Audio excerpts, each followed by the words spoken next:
Dr. Mahathir lantik dia satu-satu, sehingga Dr. Mahathir dah pilih dialah menjadi bakal Perdana Menteri.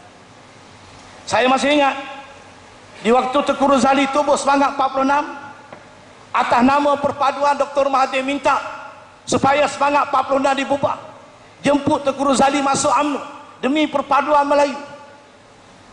Tengku Razali bertemu di rumah Ananda Krishna dengan Dr. Mahathir pada satu malam. Sudah perjumpaan, Tengku Razali beritahu kat saya semua okey, semua boleh masuk cara envelope, tapi satu saja pesanan Dr. Mahathir kepada Tengku Razali yang Tengku Razali cerita dekat saya. Anwar ada Lee, dia panggil Tengku Razali, Lee minta you jangan lawanlah Anwar, sebab saya dah pilih Anwar sebagai pengganti saya masuk UMNO untuk perpaduan dan untuk negara, tapi bukan untuk lawan Anwar nak jadi Perdana Menteri, because I have selected Anwar is my successor. Begitu sekali Dr. Mahathir memandang tinggi dan mengharap pada Anwar. Cuma apa yang berlaku, 6 bulan sebelum dia kena pecat, satu hari saya dijemput oleh Tun Dr. Mahathir pada waktu itu tahun 1998 ke Bukit Kiara. Pada satu pagi saya ke sana, tunggu dia dalam bilik sesudah dia menunggang kuda. Kemudian dia masuk, saya berdua dengan Tun Dr. Mahathir. Ibrahim, you kenal Anwar lama daripada orang lain, you dalam kem kemuntin dengan dia dulu, ada tak perangai buruk Anwar gitu-gitulah, kita faham dah, main punggung lah, minta maaf dah sebut itu, senang. Saya kata, kenapa Datuk tanya saya? You kenal dia lama dan you dalam kemuntin 2 tahun. Saya kata, Datuk cakap elok-elok sikit, seolah-olah saya kena main kat Anwar, kata. Saya warning pula Dr. Mahathir, betul? Dan Datuk cakap elok sikit, dan saya beritahu cerita yang betul. Kemudian Tun pun bertukar pendapat, maklumat dengan saya. Dia cerita kat saya ini apa yang dicerita oleh Tun Hanif Umar, maklumat-maklumat yang dikumpul oleh pihak intelligence yang buat surveillance ke atas Anwar yang dia tidak tahu. Mungkin kereta yang dia naik dipandu oleh SB, mungkin hotel yang dia pergi adalah informer pada polis, dia tak tahu. Manusia bila dia high dia lupa. Sesudah lama Tun Dr. Mahathir bersama dengan saya, barulah tiba arwah Tun Ghaffar Babur. Kemudian disertai oleh Tan Sri Aziz Samsudin. Berbincang kita. Arwah Tun Ghaffar pesan kepada Tun Mahathir, Dok, you yang nak kat dia, sehingga saya pun tersingkir. Sebelum apa-apa you buat, fikir pada parti, sebab parti dah pecah sekali pada tahun 46. We cannot afford to have another problem in UMNO. Begitu hebatnya jiwa besar arwah Tun Abdul Ghaffar Babur. Kita bagi tepukan kepada arwah Tun. Itu pengalaman saya. Kemudian selepas itu saya tak tahu apa nak buat. Saya pun lama tak jumpa dengan Anwar. Saya pun benci nak jumpa dia dah. Saya jumpa dengan Datuk Mustafa Muhammad Kelantan. Saya beritahu ke Datuk Mustafa, saya kata, Bah, you better tell Anwar, I think he's going to be in trouble.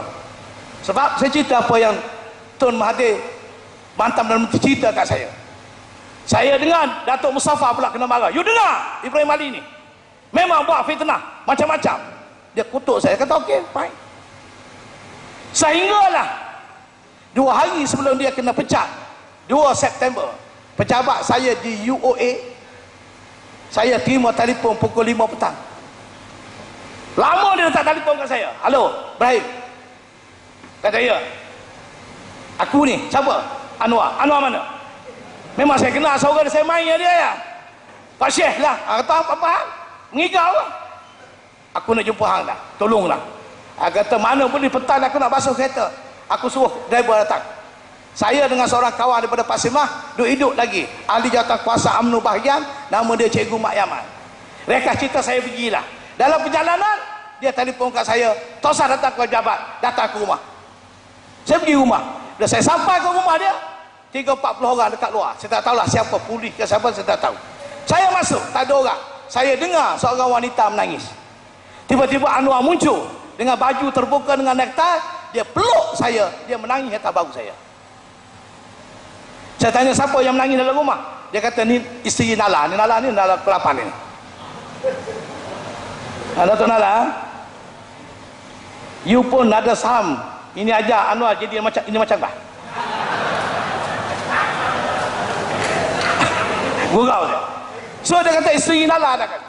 Dia pun tarik saya. Dia kata, Ibrahim, I beg your forgiveness. Kalau aku tak layan kamu, tak jaga kamu sejak aku jadi timah menteri, aku minta maaf lah. Past is past. Let's start 0-0. Aku kata, apa hal Anwar? Jangan kamu tak tahu. Dr. Mahathir nak pecat aku sehari 2 lagi. Apa aku nak buat? You pergi jumpa dengan Dr. Mahathir. You seorang je boleh selesai masalah ini. Oh, waktu senang lupa, waktu susah cari aku. Tak usah banyak cakap lah kawan. Kita Ibrahim kawan. Yang lain tu bab lain. Kita kawan lama. Saya kata, saya nak buat apa? You pergi cerita Dr. Mahathir, minta tolong. Give me another chance. Just give me another chance. I promise I will back him, I will support him all out. Waktu maghrib ni, saya kata lagi macam mana waktu maghrib ni? You pergi. You saja boleh buat. Saya pergi. Waktu maghrib saya pergi rumah Dr. Mahathir, Perdana Menteri itu. Rumah lama. Mana boleh jumpa Perdana Menteri waktu maghrib? Pak appointment pun tak ada. Saya pergi kat pondok, saya cakap kat polis, telefon dalam.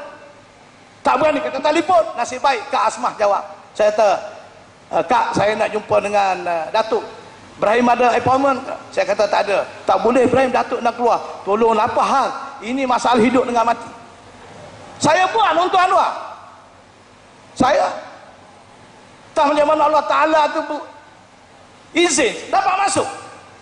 Saya masuk ke dapur, turun, dia kata apa buat? Alhamdulillah saya peluk dia. Saya peluk dia, saya menangis. Tanya Tun dia hidup lagi. Saya menangis. Saya kata, Tun, boleh tak you give another chance to Anwar? Tak boleh, baik. Apa saya disuruh mari jumpa saya tak? Dia kata, ya. Kan you dah tahu dah apa yang berlaku. Ginilah, Ibrahim. You pergi jumpa balik Anwar, suruh Anwar tulis surat letak jawatan. Dan dia letak jawatan tu kerana dia tidak setuju mengenai dengan dasar-dasar ekonomi, hal urusan keuangan pada waktu itu, kerana negara kita diserang oleh penyangak mata wang. Begitulah Anwar nak jaga keaiban Anwar, suruh berhenti, alasannya tak setuju dengan Dr. Mahathir. Tak ada masalah. Tentu orang akan marah kat saya. I will take the responsibility. Saya kata, macam mana Datuk, sampai begitu sekali. Dr. Mahathir kata kat saya, Ibrahim, dia nak lawan saya ke, dia nak buat apa pun dia buat dah. Saya tak kisah.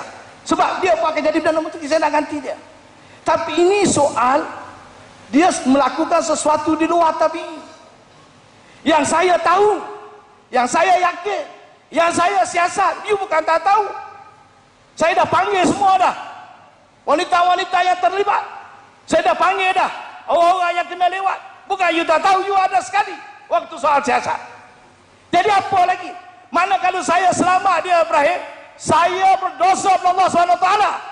Jadi saya tanya Tun, one more, saya nak tanya Datuk. Saya bangun berdiri. Kata Datuk, just one more. I just want to satisfy myself. Last one. Mu tamat atau tidak? Tak mampu ke Datuk? Timbang balik. At least one, saya tanya. Kata dia. Saya angkat tangan macam tu. Mahathir kata, no Ibrahim. Biar saya hancur, saya tidak akan rosak negara untuk serah jawatan Perdana Menteri kepada pelewat ini. This is the story. Mereka cerita panjanglah. Saya pun balik jumpa Anwar. Saya kata gagal. Tapi untuk menyelamatkan maruah you tulis surat, you letak jawatan. You resign, tak ada timbul soal you liwat. You main pungut, you main belakang ni tak timbul. Dan Dr. Mahathir beritahu ke Anwar, lepas dia berhenti Perdana Menteri, sekarang ni you berhenti, you nak tanding balik dalam UMNO, you nak jadi PM, ikut you lah. Cuma I will not allow him to succeed while I'm a Prime Minister. Saya tak nak berdosa dengan Allah Subhanahu Wa Taala. Saya cerita dengan Anwar. Dia kata, pergi sekali lagi. Pergi apa Anwar 2-3 kali ni? Saya surrender. Anwar kata, cukup. I have done enough for you. Ini dah sampai ketentuan Allah Subhanahu Wa Taala. Habis cerita. 2 bulan dia kena pecat. 3 3 hari bulan mesyuarat majlis tertinggi. Ramai dekat bawah di PWTC. Saya pun sampai. Saya naik-naik, rupanya Dr. Mahathir dah sampai penuh dah dalam majlis tertinggi. Saya duduk kat luar, duduk betulkan seluar. Tiba-tiba Anwar pun sampai pakai baju merah. Dia tengok saya, sekali lagi dia peluk. Ibrahim, please help me tonight. Sah aku kena pecat. Saya cakap ke Anwar, Anwar as a friend, I will try to help you, but you present your case well. Bercakap elok-elok. You are leaders. Ini ujian pada you. Aku tak nak ceritalah soal kamu buat apa ni, but you are leaders. Kemudian saya pun masuk. Dr. Mahathir ambil masa 1 jam setengah dengan penuh sabar cerita 1, 2, 3, 4 mengenai dengan peristiwa perilaku Anwar. Habis 1 jam setengah. Maka dia kata, Anwar, saya bercakap. Anwar terus bercakap dengan nada yang tinggi, dengan nada yang marah, sehingga dia kata, siapa yang bersih dalam majlis tertinggi? Kamu dah jadi penyangat, kamu kata orang lain sama dengan kamu. Dalam hati saya lah, oh bam, dia tepuk meja, oh bam, tepuk meja. Sejam dia bercakap. Dr. Mahathir relax, tak ada siapa berani bercakap. Habis dia bercakap, Dr. Mahathir, sela majlis tertinggi bercakap, bagi pandangan. Dekat 3 minit seorang pun tak bercakap. Macam makan kat gerda, everybody quiet. Saya tunduk je. Tak, saya tersilap angkat muka. Saya angkat muka, tertengok Dr. Mahathir. Ibrahim, ni nak cakap, saya lah cakap. Orang kata saya rancang dengan Dr. Mahathir. Tidak. Wallahi wa billahi wa tallahi, tak ada. Tak ada bincang apa-apa sebelum itu dengan Dr. Mahathir. Saya pun bercakap. Bila saya tengok lagu dia bercakap, saya pun kata ke Anwar, saya start dengan Assalamualaikum. Anwar, kamu ni memang biadab dan kurang ajar. Kamu ni manusia ke bangsa? Orang lain tak usah temberang. Saya dah bercakap dengan Anwar face to face dengan bahasa yang saya sebutkan tadi. Saya cerita satu-satu. Kamu tidak mengenal budi. Naik begitu cepat, pijak habis segala orang. Ini Tengku Rosali berapa lama dalam UMNO? Usaha nak jadi timbalan, dah terkeluar pada parti pun. Arwah Tuan Ghaffar berapa lama? Kamu naik jadi timbalan Perdana Menteri, jadi Menteri Kewangan. Inikah adab kamu kepada Dr. Mahathir? Manusia bangsa, saya dah. Barulah saya tumbuh maju, saya lupa semi, sakit pemain tangan saya. Orang hajar anak haram, saya kata. Betul? Ada dalam tape recorder. So I thought saya bukan nonsense. Saya cakap dalam gelanggang. Habis cerita. Alhamdulillah, Dr. Mahathir pecat. Dr. Mahathir dah cakap, Ibrahim, kita akan menghadapi masalah. And at that time, tak ada siapa nak bela Dr. Mahathir. Nobody. Sebab semua dapat khabar dengan Anwar. Dan Dr. Mahathir bukan suka berkawan dengan orang sangat. Saya dia panggil, Ibrahim, harapkan you lah. Saya lantik you jadi pengurusi menangani fitnah. Bawa lah saya kamera dengan tip, seluruh Malaysia duduk syarat. Balik pukul 3, 4 pagi tanya saya, duduk bela Dr. Mahathir. Alhamdulillah saya kerja dengan baik. Saya buat kerja saya. Saya tahu Anwar. Saya cerita habis siapa Anwar. Sehinggalah bila Dr. Mahathir berhenti, ada persempadanan semula, pindah persempadanan, majlis tertinggi putus ketua bahagian kekal.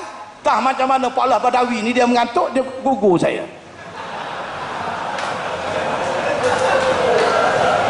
Dia mengantuk, dia gugur saya.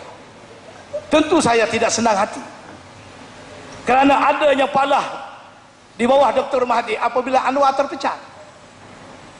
Dan waktu kita pecat Anwar, Pak Allah berada di Cape Town. Dia cari saya. Boleh di Cape Town tu dia tahu saya duduk di Dynasty Hotel. Orang hotel mari panggil saya kat coffee house, dia kata Pak Allah nak bercakap. Kata, halo, ni Pak Allah ni je. Noh, daripada Cape Town. Mana Pak Allah tahu saya? Saya cari apa hal Pak Allah? Cakap kat Dr. Mahathir, suruh orang lain apa lah? Yelah cakap. Apa keputusan malam ni Pak Allah sokong. Begitu sekali saya bawa mandat. Alih-alih dia gugur saya. La ilaha illallah. Sebab itulah Anwar Ibrahim ke siapa-siapa kianat Ibrahim, maka jadilah musibah seperti yang berlaku sekarang ni. Tepuk telang saja. Jadi sebab itu tuan-tuan dan puan-puan, kalau tanya saya siapa Anwar dalam bahasa yang ringkas, saya nak cerita pada tuan-tuan, semua syarat ni cukup pada Anwar. Cukup. Saya nak beritahu pada tuan-tuan, saya dah tulis seorang-seorang: pengkhianat, pembohong, pelewat, penipu, pendusta, perosak, penghasut, pemecah belah, penyeleweng, dan pengadu domba. Semua ada. Tetapi yang besar sekali kejahatan Anwar, yang dia dengan Allah Ta'ala, itu dia dengan Allah Ta'ala, dan dia tak layak menjadi pemimpin dan Perdana Menteri. Tapi yang paling besar kecelakaan Anwar bawa ialah perpecahan terhadap orang Melayu sekarang ini.